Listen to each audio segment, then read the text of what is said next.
سيدا درتيد بار رسولك عليه الصلاة والسلام وحليه استعينوا بأموركم الكتمان وروحي إلهي وهبة إذين سيئي مالك وكليا ما هنا وحي إلهي هبة إذين سيئي قرصدا لأن لكل نعمة فإن لكل نعمة حسود نعمة كستو إفكة الله إذ أمبا كيو أتو محروقه حاسد كوة marka nicmooyinkiina had iyo jeer asturta ayuu nabigeenu عليه الصلاة والسلام marka ruuxu had iyo jeer quruxdiisa iyo awoodiisa iyo aqoontiisa iyo cilmigiisa iyo inuu mar walba fagaarayaasha isla soo taago ma fiicna in badan waxa anigu aan arkay ilmo yar oo caruuraha intuu raqam waaxid ka galay iskuulka macallimiintii intay fagaaraha soo joojiyeen isla maalinta wixii laga bilaabo aqoontii ay ka masaxantay ama dugsigiiba aadi kari waayo aqoontiiba la nacsiiyey anigu waxaan goobjooga ku yar oo aan dhalay ayaa 3 jir ayuu caruurta ku raacay madrasadu aaday malcaamada markaa isagu ma dhigtay uu dhageystaa uu sidii soo dhageysanayay uu 5 jis caruurtii aqriyaysa ka xifdiyay dadkii baa yaa wax ma sha Allah ila markii dambe ilmihii madrasadii waan ku kari waayay caruurta hadduu raacana intuu ka leexdo gudaafad fadhiisanaya habeen kaliya 5 jisba maskaxdiisii ay ka dhilid garoobeen habeen kaliya ay maskaxdiisa ka dhilid garoobeen marka bahashan ishu waa halis weeye waxaan uga hadlayaa aqoonaan u leeyahay weeye in badan way soo martaa marka qofka muslimka ahi inuu maxaasintiisa qarsado madaaristan ilmaha xayeysiiska looga dhigayana in laga daayo madrasadii buu rabaa inuu xayeysiis u samaysto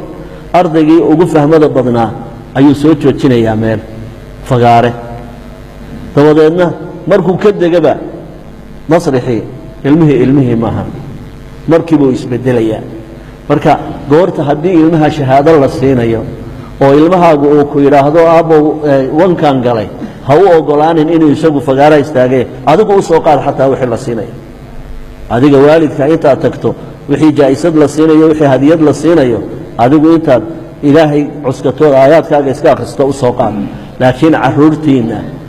fagaaraha ha keenina oo wixii ilaahay haybad siiyey yaan looga dhiginin xayeysiis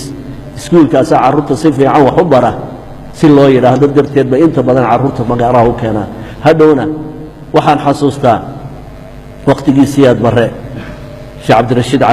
cali suufi baa wuxuu kaxeeyey inan 7 jir buu ahaa sheekh cali dheera uu ahaa nin garanaya waxaa la geeyey sacuudiga sacuudigaa la geeyey 30 qur'aanka caalamka isagaa raqam waaxid qaatay caalamka oo dhan 7 jir baa ilmahaas markii dambe ee meeshii laga soo celiyey madaxaba bura ka soo baxday ilmihii yaraa madaxay bura ka soo baxday caalamka oo dhan baa TV-ga laga daawanayay raqam waaxid ku noqday marka فإن لكل نعمة حسود نعمة كستاب حاسد بين لا ضهاي marka hadii ilaahay nicmo ku siiyo nicmat almaal ama nicmat alcilm ama nicmat alquwa والنشاط ama nicmat alawlaad ama nicmat aljamaal hadii ilaahay ku siiyo asturo lagulama qabo asturo hadii kale waxaan hadhow mahadinaynin baa kaaga iman doona waana tawina barayo nabi ilaahi yacquub alayhi salaatu wasalaam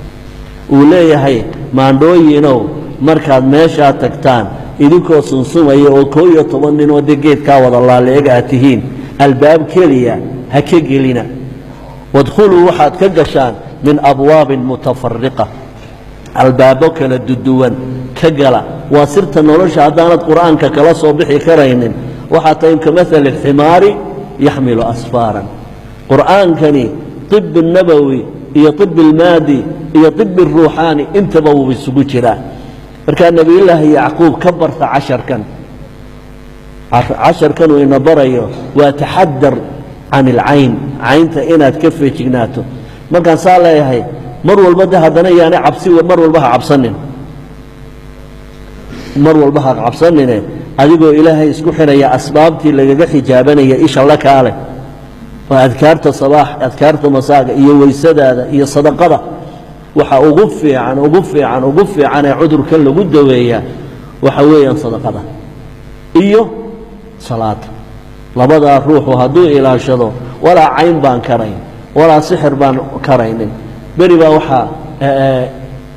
aan idinka yaro sheekeeye naag waxaa ii timi naag baa ii timi waxay iga sheekaysay naagta kale uga sheekaysay ninkeeda ayay doonaysay inay sixir maxabbo ah u samaysato oo uu jeclaado sixir maxabbo ah bay u samaysanaysay mid sixiroole ah ayay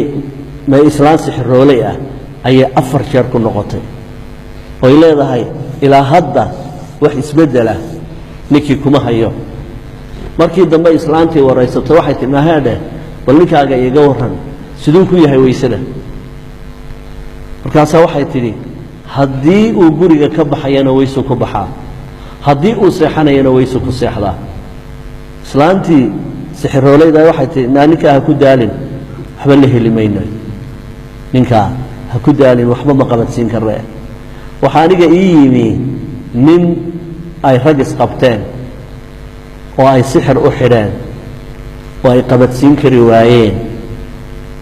maalin galab galbaha ka mid a ayuu meel tuule ah buu ka carraabayoo gurigoo meel yaro fog ayuu u carraabay burcaa la iigu keenay yurowe markaan deganaa ninka dabeedna markuu salaaddii maqrib tukaday ayuu ul yaro leexday meeloo uu kaajay uu iska bi'iyey uu dhaqaaqay mar allaaliya markay weysadii ka jabtay ayaa gantaal waxaynaan dee nabarba halkaa kaga dhacay aan muuqanayn ninkii wuu sooxay barqadii dambe ayaa dadkii waddada marayay ay soo heleen isagoo koomo ku jiraa la ii keenay markaan qur'aankii ku aqriyey ayay wax ka dhaxadleen jimankii la adeegsanayay sixiroolayaashu marka waxay yidhaahdeen intaasoo sannadood baan daba soconnay oo aan jaanis ka weynay galab caynkaasa ayaanu halkaa ka helno markaasaanu gallay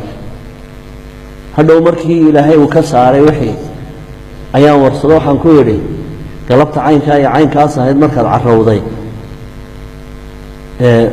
halkeed kaadida ugu leexatay halkaa markii aad kaadida u leexatay aad iska bi'isay wixii ka dambeeyey maxaad ka xasuusataa markaan kaadidii ka dulkacay aan iska biyey baa war iigu dambaysay bay guuri baa war iigu dambaysay qiso kale oo aniga laftayda ila kulantay nin baan 8 maalmood qur-aan ku aqriyey waana la sixray jinkii ku jiray ee camiilka uu ahaa sixiroolaha ayaa markaa wuxuu ku hadlaya carabka ninka 8 maalmood baa wada hadal noo socday dee qiso dheer bay noqonaysaa waqtigay naga qaadaseen jinkii markaa wuu muslimay jinkii sixirooluhu soo dirtay martiini baa la odhan jiray magaciisa magacaa baan ku yidhoo martiini baa la yidhaahdaa markaasaa casarkii dambe ayaan intaan suuliga galay oon aan soo istijaystay baan soo noqday anoo weysiisan waan ilaabay waa markuu muslimiid ka bacdi markaasaan qur-aankii ku bilaabay wuxuu yidhi waryahay maxamed hee war orada soo weysiiso markaasaan ku yidhi war waan weyse qabay maxaad u jeedaa war wallaahi ma weyse qabsada war soo weysiiso hay markaasaan xasuustay inaan weyse qabin waan kacay markiiba waan soo weysaystay markaan soo noqday waan ku yidhi martiiniyow maxaad ku garatay inaan weyse qabin waxaan ku gartay wili difaacaaga jilicsanaa haddaan gaalkii ahaan lahaana waan ku dhaawici lahaa haddaan sidaydii gaalnimadii u haysan lahaa wax allaale wax iga kaa xigay ma jirin difaacaaga adkaa marka weysadu waa difaaca waxaana la yidhaahdaa alwuduu silaaxu lmu'min weysadu waa hubka mu'minka haddii aad dagaal ku jirto ood intaad hubka dhigato aad cadowgii afka uga gasho maxay kugu samaynayaan way ku xidhxidhanayaan way ku garbaduubayaan marka alwuduu silaaxu lmu'min waxaan tajribaynay weysada iyo jamaca salaada iyo sadaqada saddexdaa maado wax uga baawar weyn daaweynta xanuunada sixirka iyo isha iyo xasadka maanu arag weysada iyo maxaanku idhaahdaa sadaqada iyo jamca salaada saddexdaa maado wax uga awood badan saddexdaa difaacooda maan arag anigu intaan ee baabkaa ku dhex jiray maantana wuxuu nebiyullaahi yacquub ina barayaa inaan waxeenna iyo awoodda ilaahay ina siiyo dheeraadka aad haysatiyo mawhubada ilaahay ku siiyey inaanad ku goolaaftamin oo aanad bannaanka soo wada dhiganine aad isla gaabiso wixii ilaahay nicmo ku siiyey wuxuu ku yidhi markaa nebiyullaahi yacquub wadkhuluu ka gala min abwaabin mutafariqa albaabo kala tagsan ka gala anigu haddaan yacquub ahay buu yidhi wamaa ugni cankum idinkama kaafin karo xaggiinna min allaahi shay-an anigu ilaahay idinkama celin karo laakiin asbaabtaan la imanaya in ilxukmu xukumka uma sugnaanin ilaa lilaahi ilaahay baa guddoonka iska leh xukumka ilaahay baa iska leh wuxuu xukumana anu ma celin karo laakiin ka waalid ahaan iyo ka caalim ahaan ka nebi ahaan intaan ogahay inaan annagu asbaabta la nimaadnaa nala faray calayhi tawakaltu ilaahay baan isku halleeyey oon tala saartay wa calayhi ilaahay korkiisa uunna falyatawakal ha tala saarto almutawakkiluuna ciddii wax tala saaranaysaa